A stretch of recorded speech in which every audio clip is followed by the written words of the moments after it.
நிச்சயமற்ற தன்மை. நம்ம ஒரு டிசிஷன் எடுக்கிறப்போ, எப்படி நம்ம நிச்சயமற்ற தன்மையில இருக்கிறோம் அண்ட் அதுக்கு பேச்சுலர் ரெமிடிஸ் எப்படி பயன்படுது அப்படின்றத இந்த வீடியோல பார்க்கலாம். This is part 1 of uncertainty group. First மலர் செரட்டோ, not sufficient confidence in making their own decision. அவங்களால அவங்களுடைய ஓன் டிசிஷன் எடுக்கவே முடியாது. சிம்பிளா சொல்லணும்னா, ஒரு டவுட்டை 10 பேர்கிட்ட கேட்டுட்டு அதுக்கு அப்புறமாவும் அவங்க குழம்புவாங்க. அவங்க எக்ஸ்பர்ட் அட்வைஸ் தான் வேணும்னு நினைப்பாங்க.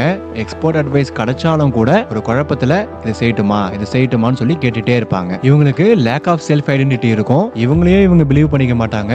மத்தவங்க சொல்ற அட்வைஸையும் பிலீவ் பண்ண மாட்டாங்க. அடுத்த மலர் ஸ்க்லராந்தஸ். இவங்களுக்கு திஸ் ஆர் தட் டவுட் இருக்கும். ஃபார் எக்ஸாம்பிள், இதுவா அதுவா, லெஃப்டா ரைட்டா, மேலையா கீழையா, செய்யட்டுமா வேண்டாமா, டாக்டரா இன்ஜினியரா, இந்த மாதிரி ஒரு 2 விஷயத்துல குழம்பி கொண்டே இருப்பாங்க. இவங்க யாருக்கிட்டையும் போய் அட்வைஸும் கேட்க மாட்டாங்க.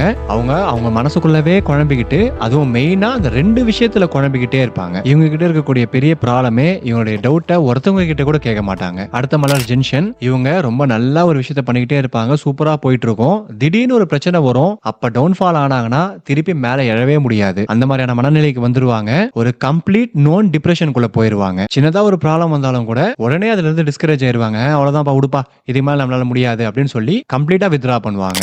மீதி இருக்கக்கூடிய மலர்களை நம்ம பார்ட் 2ல பார்க்கலாம்.